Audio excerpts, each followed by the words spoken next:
Chers téléspectateurs, bon après-midi. Vous êtes bel et bien connectés sur Bambosos TV et vous suivez en direct Temps des Nations. Temps des Nations, c'est votre programme qui se passe chaque après-midi le mardi, qui parle de la restauration des bases et des fondations de l'évangile du royaume. Cependant, nous avons abordé un thème depuis une semaine ou 2 semaines.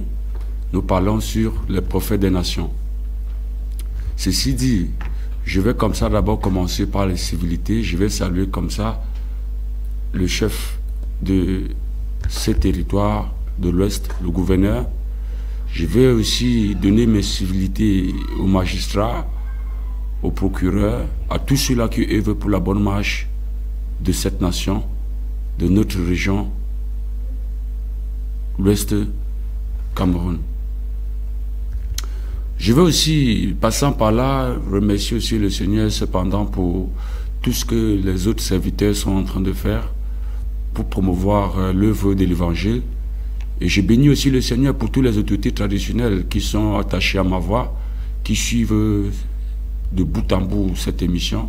Et je l'ai dit encore, cette plateforme ouvre aussi les possibilités pour vous d'appeler et donner vos opinions, parce que ça ne va pas seulement être un programme fermé, mais c'est ouvert à tout un chacun d'apporter son plus. Parce que l'évangile, comme nous l'avons dit dès le départ, c'est la bonne nouvelle qui parle d'un royaume.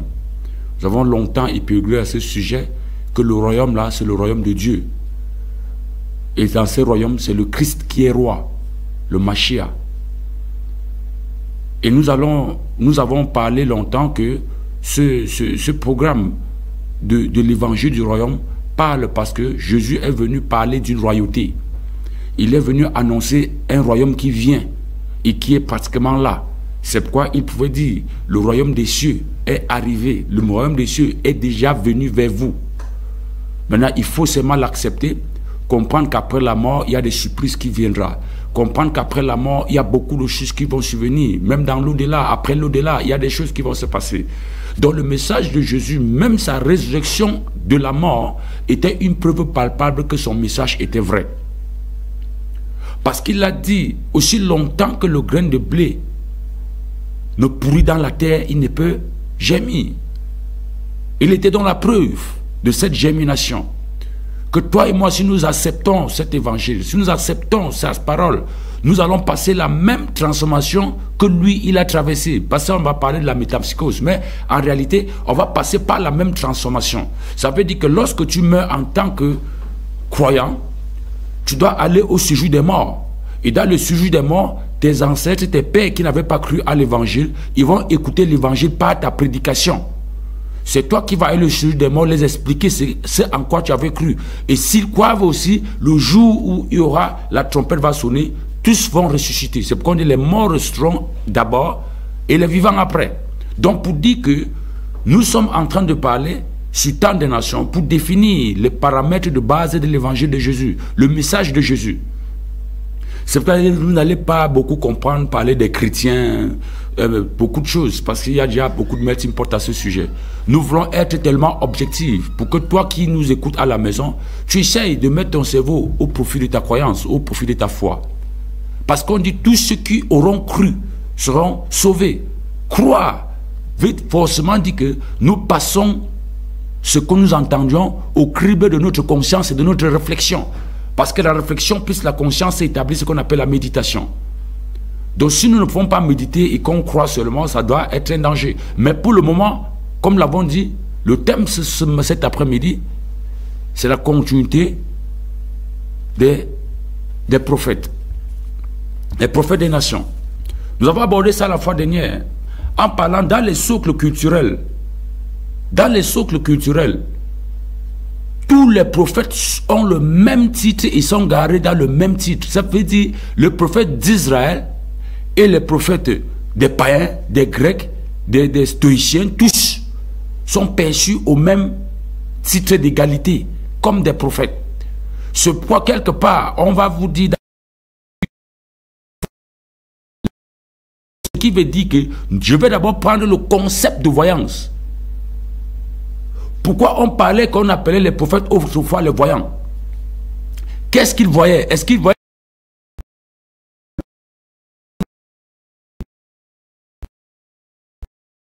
Or, un voyant a d'abord la capacité de voir une chose. C'est de voir d'abord le schéma constitué qui constitue ou le socle d'une nation. Un voyant doit avoir la capacité d'abord de voir comment, nous avons parlé de l'aluminium ici, comment ça a été réparti dans les sphères culturelles ou dans le territoire. C'est pourquoi vous verrez que chez nous, ou chez les Bantous, ou en Afrique, ils sont dispersés strictement dans chaque quartier où il y a la notabilité, ou là où il y a des lieux sacrés. Parce qu'on ira jusqu'à parler des lieux sacrés, pour montrer comment est-ce que Abraham signe l'alliance avec Mamre et Hébron. Et comment est-ce que David vient, il préfère aller créer la cité de David qui est Jérusalem. Nous allons entrer dans le fond pour que les gens comprennent avec exactitude pourquoi le Christ devait venir et quelle était l'importance du Christ de mourir à la croix. Amen. Je vais d'abord faire une courte prière avant de commencer ce briefing. Père, nous te bénissons, nous te célébrons parce que tu es un Dieu puissant, nous te célébrons parce que tu n'as pas changé. Dans tout ce que nous dirons en ce lieu, ô éternel notre Père, que ta vérité triomphe, Seigneur, que ta gloire se manifeste, que ta puissance, ô éternel notre Père, se matérialise, car tu as dit que voilà les signes, car il y aura des signes, des miracles et des prodiges. Même s'ils boivent des breuvages mortels, ça n'enlèvera aucun mal. Que tous ceux-là qui sont soumis à l'écoute de ma voix cet après-midi, Seigneur, que ta grâce influence, Seigneur, leur audition, afin que, Seigneur, que leur entendement s'ouvre à conquérir et à comprendre la vérité. Merci Seigneur parce que tu dis, tu connaîtras la vérité.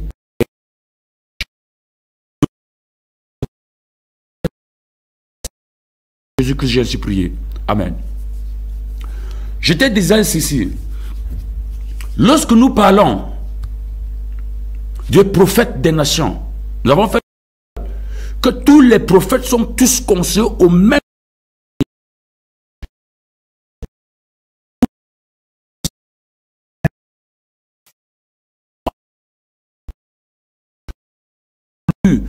Deutéronome 32, il est écrit que Dieu a trouvé Israël en dernière position dans le désert qui errait comme un brebis égaré. Et il a pris pour l'orienter, il a fait de lui son peuple, son premier-né.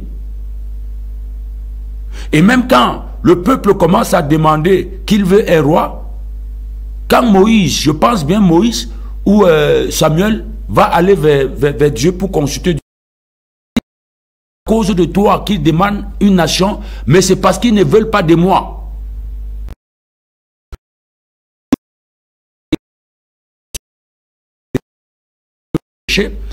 Nous savons tous que l'aluminium d'Israël est venu de l'Éthiopie. Et c'est Moïse qui était allé chercher. Et lorsque Moïse a amené l'aluminium d'Israël, on lui a dit comment il devait construire l'arche de l'Alliance. Et c'est l'arche de l'Alliance qui devait permettre d'être le socle de base. C'est pourquoi on dit on devait mettre les peaux de dauphin, le teinter avec de l'or massif. Et l'intérieur, là où le sang devait être mis, il devait avoir deux chérubins qui devaient avoir des ailes déployées. Quand on dit déployées, ça veut dire qu'en activité. Et ces ailes étaient en activité, pourquoi? Parce que lorsque le sang que le sacrificateur mettait dans l'arche de l'Alliance touchait déjà le fond, la gloire de Dieu descendait du haut. Israël est le seul peuple que sa part de flamme vient du haut. La flamme vient du haut et ça entre dans l'arche de l'Alliance.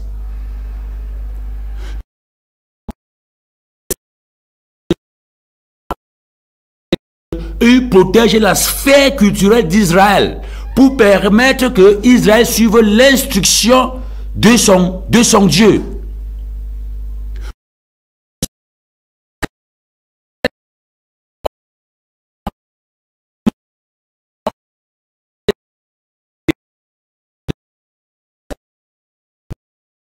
Notre peuple, La flamme là ne vient pas de la même manière que ça venait en Israël. Dans d'autres peuples, ça sort du sol. Si je veux prendre par exemple les Bamileke, ils vont appeler ça ainsi. Ça veut dire que c'est une énergie qui est descendue sur le sol et s'est métastasée dans toutes les...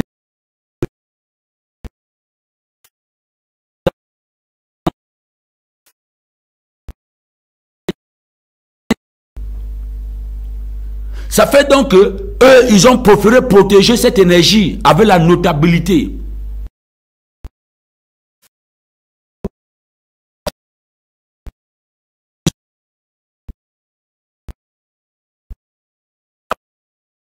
Ils choisissent un prophète. Il fallait d'abord que le prophète aussi soit d'abord un maître de la loi. Il doit d'abord maîtriser la loi.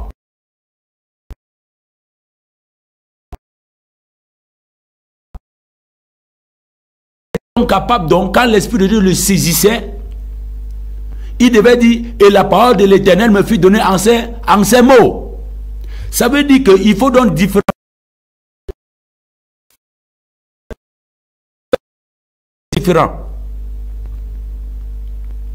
L'esprit du prophète va de génération en génération. C'est pourquoi nous allons voir avec un...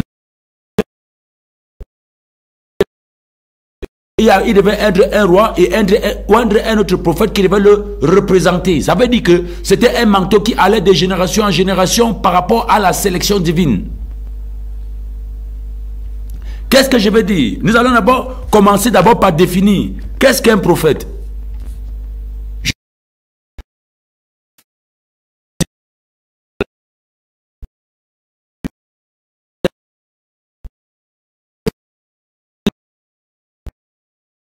C'est à partir de la loi que tout commence.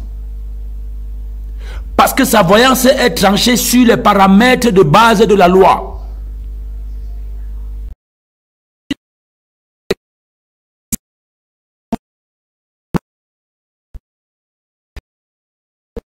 Et encore autre chose, c'est parce qu'il regarde dans ton passé, il regarde la loi que tu as eu à enfreindre et le rôle du prophète, c'était ça, c'était d'avertir le peuple pour qu'il se retourne, il retourne à l'Éternel.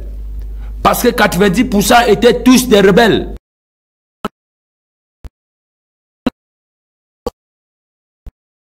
C'était un peuple têtu. C'était un peuple qui n'aimait pas écouter la voix de ses prophètes. Donc lorsqu'on va parler du prophétique maintenant, je vais commencer avec le premier pan prophétique, qu'on appelle le premier niveau prophétique, ou la base même du prophétique, c'est ce qu'on appelle le type du prophète, le prophète légendaire. Qu'est-ce qu'on appelle un prophète légendaire? Je vais prendre par exemple dans la Bible. Le prophète légendaire, on va voir, chaque peuple a son prophète légendaire. Je dis bien ceci, chaque peuple a son prophète légendaire. Israël avait pour base le prophète légendaire Abraham. Il y avait Isaac. Et il y avait Jacob. Je dis bien ceci, Israël avait pour prophète légendaire Abraham, Isaac et Jacob. C'est pourquoi Abraham est considéré comme le génie titulaire d'Israël. Ça veut dire que c'est celui à qui on a donné la promesse. Le territoire l'appartient. C'est à lui qu'on a dit qu'il devait être père de toute une multitude de nations. Et nous savons très bien que ces multitudes de nations qu'il a eu, il a eu 8 enfants avec, il a eu pendant 8 enfants. Si je peux résumer. Je vais partir avec Isaac, je vais partir avec Ismaël, je vais partir avec les enfants de Ketura. Voilà les multitudes de nations qu'on avait dit. C'était une promesse. Parce que nous avons un certain discours où les gens pensent que les peuples des nations sont la descendante d'Abraham. C'est faux. C'est une mauvaise analyse. Abraham n'a pas eu seulement Isaac. Non. Il a eu d'autres enfants. On va voir ceux qui sont venus rendre visite à Jésus. Les rois mages. C'était les fils de Ketura. Ils ont voyagé de loin pour venir voir leur frère, qui était une promesse qu'on avait, déjà annoncée. Pour les gens qui font un peu les lectures, vous allez lire les livres du Moyen-Orient, vous allez trouver cette histoire à l'intérieur. Ça permet de crédibiliser le fond de la Bible.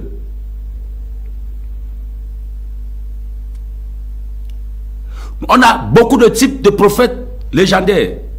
On a Adam, on a Enoch,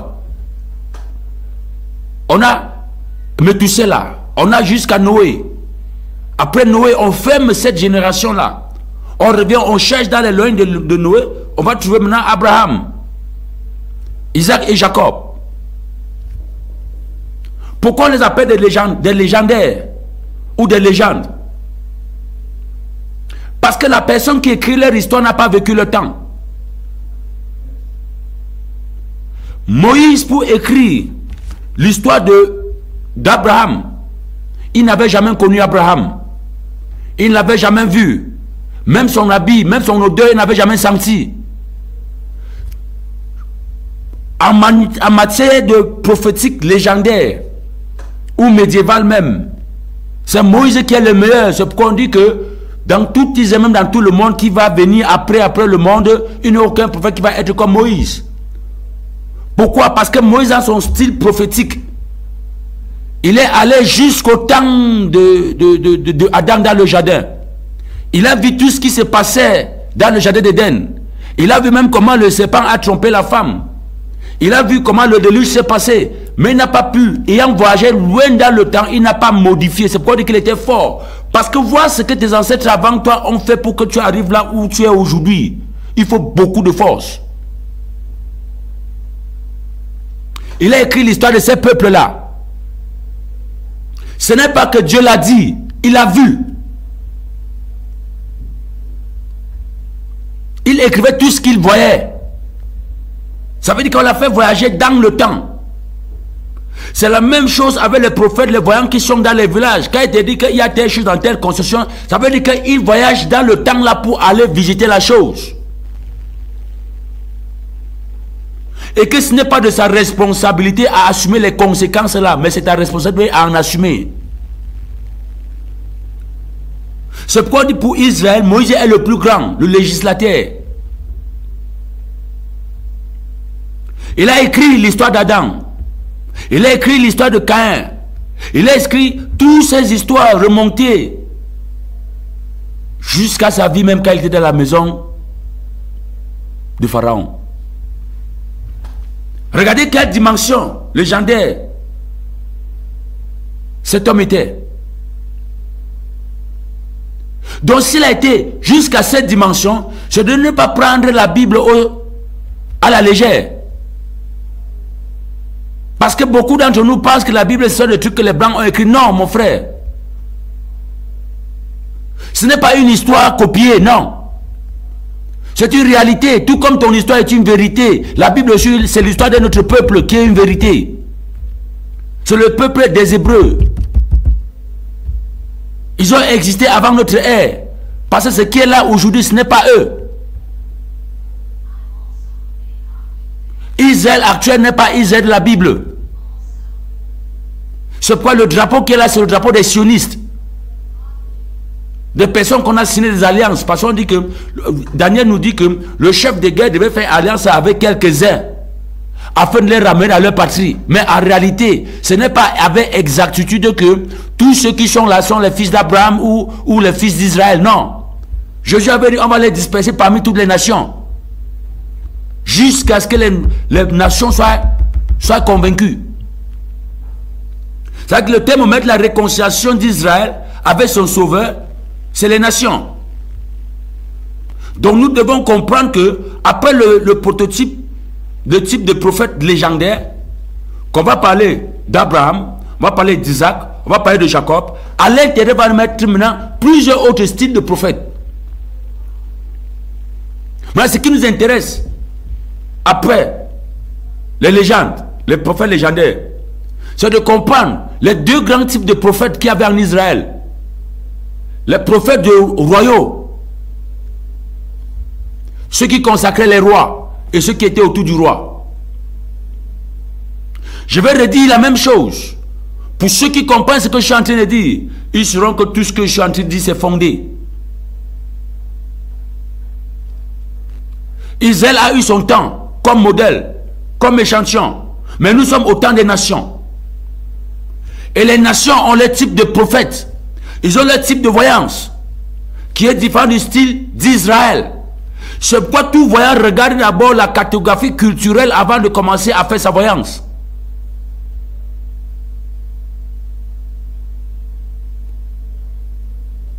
Chaque voyant regarde d'abord la cartographie de l'aire géographique dans laquelle la personne est sortie avant de faire sa voyance. Ce point, au temps d'Israël, vous allez comprendre quelque part où il est écrit que n'y a-t-il pas de baume en Israël? Pourquoi mon peuple meurt? N'y a-t-il pas de médecin? Il s'agit de qui? C'était des tradis praticiens, des prophètes qui ont eu les arcanes pour utiliser les baumes salbatiques. Ça veut dire que les herbes, pour manipuler les herbes. Dans Jérémie, c'est dit, je crois même aussi dans Osée. Nous allons commencer à toucher bien les fondements quand tu vas comprendre le mystère. Pourquoi les prophètes des nations? Le prophète des nations entre en jeu après le Christ. Il dit, allez et faites de toutes les nations des disciples. Les nations, pour faire des nations des disciples, il faut d'abord rencontrer les gardiens de la nation. Et les gardiens du temple, c'est tous les prophètes. Ça veut dire que chaque village a un voyant, suprême même, qui veille à ce que les lois du village soient respectées, qui veille à ce que les us et coutumes soient respectés. Donc quand ta vie ne marche pas, quand tu vas là-bas, ils vont te dire, il y a telle chose, il y a telle chose, il y a telle chose, que ton arrière-grand-père n'avait pas fait, qu'il faut que c'est toi qui ailles faire ça. Ils te ramènent toujours à la loi. La même chose lorsqu'on va décrypter les prophètes mineurs, on va vous parler pourquoi est-ce qu'on les appelle mineurs. Pourquoi on appelle d'autres majeurs. Dans tant de nations, nous voulons amener quelque chose d'un peu plus pratique pour toi de comprendre. De comprendre que le Christ est mort et sa mort bénéficie aux païens comme nous. Sa mort bénéficie aux païens comme nous.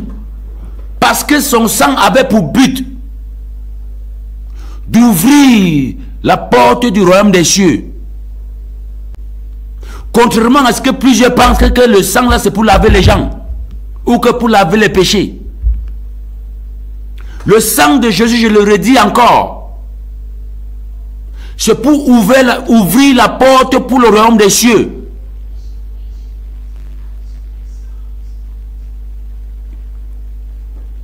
Il est écrit dans le livre d'Exode que lorsque le sang, l'agneau pascal, devait être mis sur les linteaux de la porte, ça devait empêcher la mort d'entrer dans des maisons dans lesquelles il y avait le sang. Autrement dit, le même sang qu'on a coulé à la croix ouvre une autre porte pour permettre que nous ayons accès dans un autre royaume. Croyez-moi, vous le croyez ou pas, vous allez comprendre que même quand, pour les gens qui sont un peu très curieux, quand ils vont voir les traditionalistes faire des rituels dans les lieux sacrés, soyez curieux de voir ce qui se passe. Parce que l'apprentissage n'est pas toujours aller à l'école avoir les diplômes. L'apprentissage, la plus grande manière d'apprendre, c'est par observation. Avant de taxer quelque chose qui est satanique, c'est diabolique, rassure-toi que tu as compris ce qui est Satan ou diabolique à l'intérieur.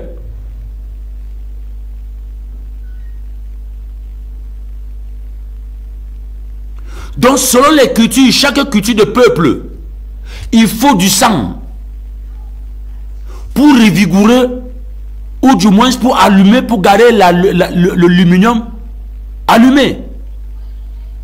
Nous avons vu pour Israël, comme j'ai dit tantôt, quand on mettait le sang dans l'arche de l'alliance, le feu descendait directement. Il y a quelque chose de particulier pour le sang. Ça veut dire que le sang, dans l'arche de l'alliance, permettait d'ouvrir la voûte céleste afin que la gloire de Dieu descende sur le territoire hébreu. Et le territoire hébreu avait pour socle de cité Jérusalem. Mais il y avait 12 autres tribus. Que chaque tribu avait son lieu d'adoration. Je dis bien ceci. Chaque tribu en Israël avait son lieu d'adoration. Qui n'était pas Jérusalem. Mais que le jour de la Pâque, tous montaient à Jérusalem pour adorer. Il ne faut pas seulement qu'on lise la Bible vite, et que les gens ne comprennent pas exactement ce que la profondeur des Écritures. Je dis bien ceci.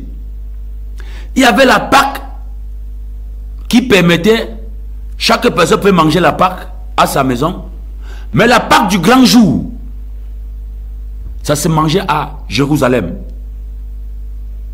C'est pourquoi toutes les nations se déplaçaient pour y aller célébrer la Pâque. Et que soit tu es à la diaspora, tu es en Judée, dans les contrées, tu devais te déplacer pour aller. Pourquoi? Parce qu'il y avait un sacrifice autre qu'on faisait pour purifier tout le peuple. Et ce n'était pas avec le sang du Christ, c'était avec le sang des animaux. C'est pourquoi selon la loi, on disait toujours, pour que le sacrificateur entre dans le lieu très saint, pour faire de ça la gloire de Dieu, il devait d'abord offrir un sacrifice pour lui-même. Il devait mettre l'autre sur ses orteils, l'autre mettre sur les lobes de son oreille. Et puis que va même la gloire de Dieu va descendre. Et si il était impur, il devait être consumé par le feu.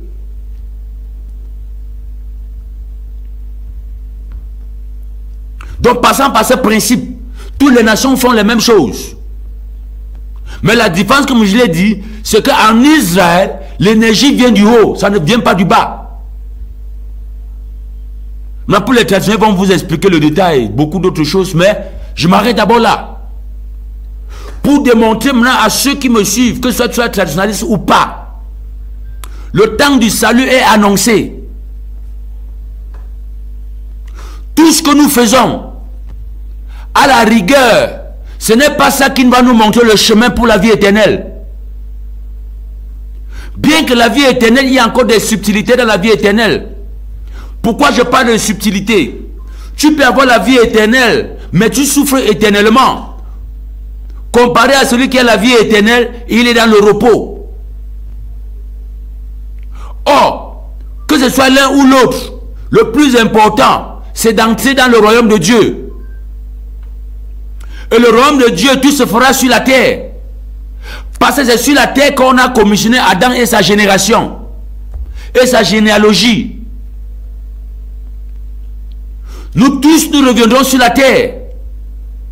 C'est pourquoi j'interpelle les prophètes des nations. J'interpelle les voyants à comprendre que le temps est résolu. Cherchez le chemin du salut. Le royaume des cieux est disponible pour tout le monde, car c'est le sang de Jésus qui ouvre ce chemin. C'est le sang de Jésus qui ouvre ce chemin. Toutes les portes sont fermées. C'est pourquoi même pour ceux qui pensent de la réincarnation, savent pertinemment que on revient. Justement, pourquoi on revient? C'est parce qu'on est perdu. On revient, c'est parce qu'on est perdu. On donne les mêmes noms parce qu'on est perdu. Mais quand tu as déjà le salut en Christ, frère, la lumière du ciel jaillit dans ton esprit. Ça vient fusionner avec le luminium traditionnel pour te montrer le chemin de la vie éternelle. Une vie en abondance dans le royaume des cieux. Oh, le royaume des cieux ne veut pas dire que tu vas mourir, aller là-bas. Non, c'est ici sur la terre. Tu vis avec. On t'enterre, tu restes dans le sujet des morts avec cela jusqu'au temps donné où ça c'est le temps de la rétribution.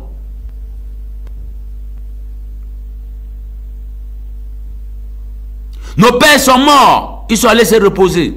Nos ancêtres sont en train de se reposer. C'est à nous aujourd'hui de comprendre que nous qui sommes encore en vie, nous pouvons faire la différence aujourd'hui de ce qu'ils ont fait hier. Nous pouvons faire cette différence. C'est de chercher à comprendre le message du Christ. Le message du Christ disait, le royaume des cieux est arrivé.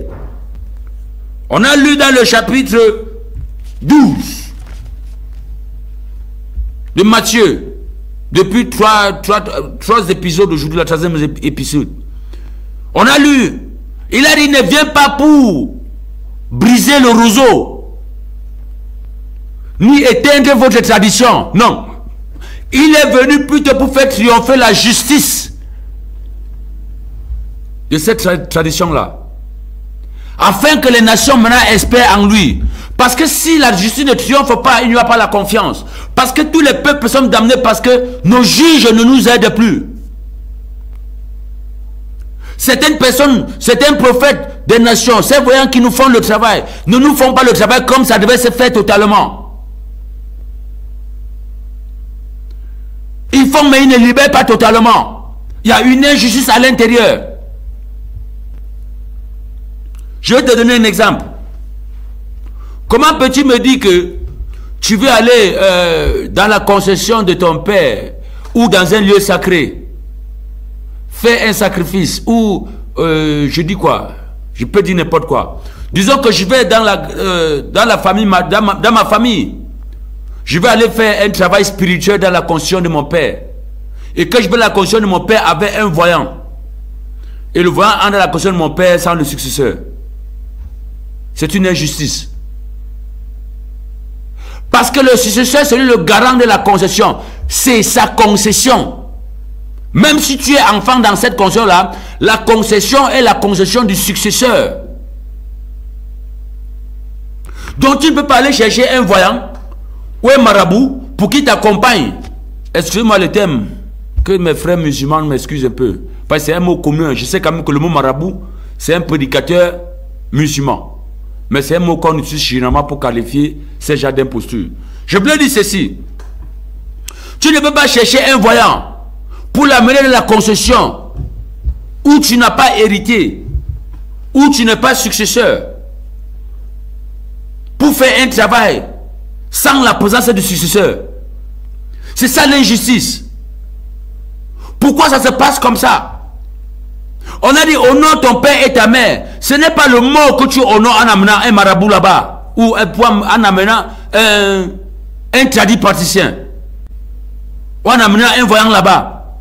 On honore le père et la mère quand tu prêtes hommage au successeur. C'est le successeur qui représente ton père. Tu t'inclines devant le successeur, tu as honoré ton père. Voilà en réalité le mot honore ton père et ta mère. Nous sommes dans un clivage aujourd'hui que les voyants ont fait beaucoup de désordre. Ces prophètes de nations ont fait beaucoup de désordre. Ils ont divisé les familles, tout comme les prophètes modernes aujourd'hui sont en train de le faire. On a divisé beaucoup de familles.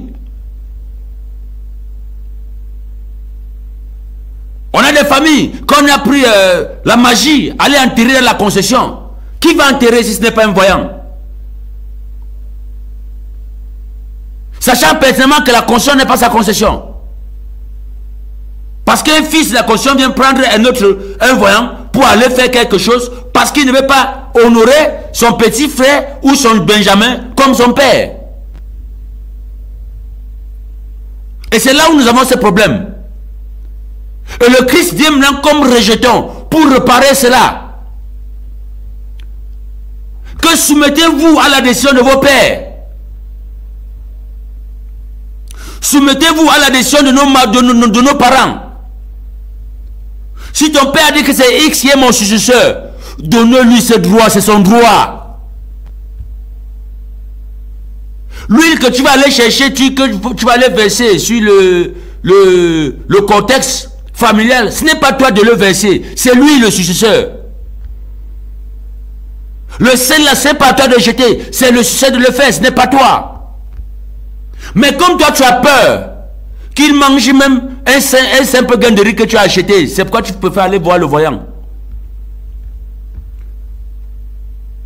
Le successeur parle simplement avec sa bouche. Et l'oracle se transmet sur la généalogie que le père a laissée. C'est pourquoi on dit qu'au commencement était quoi? La parole. Mais c'est devenu des affaires. Mais aujourd'hui, les concessions en souffrent aujourd'hui. C'est chaque jour qu'on nous appelle.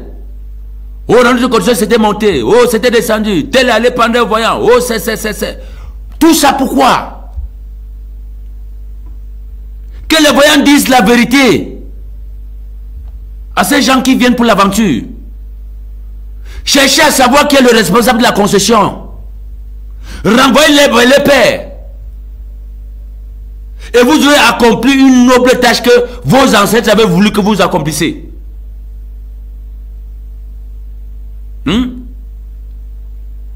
On a vu en Israël, c'était un roi qui a décidé d'aller offrir un sacrifice. Pourtant, ce n'était pas lui qui devait faire ce sacrifice. Il a dit le prophète Tad, le sacrificateur Tad, à venir. Que comme il veut montrer que c'est lui seul qui peut faire, moi aussi je peux le faire. Beaucoup d'entre vous, vous mourrez précocement parce que vous entrez dans quelque chose que vos parents n'avaient pas décidé que vous entrez.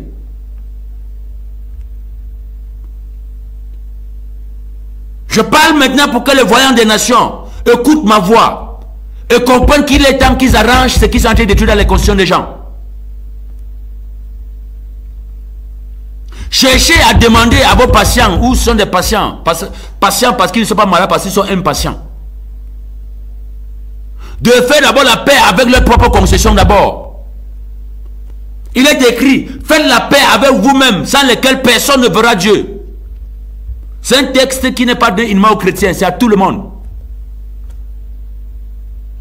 Donc tu ne peux pas laisser le seul de ton père, le seul de ta mère, parce que c'est un gamin.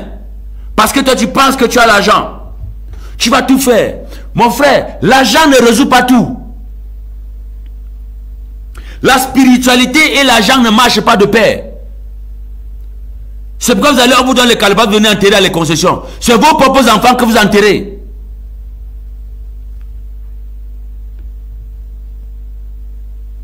Réveillons-nous, réveillons nos esprits. C'est un problème à faire. Cherche ton frère, qui est celui qui substitue ton père ou ta mère.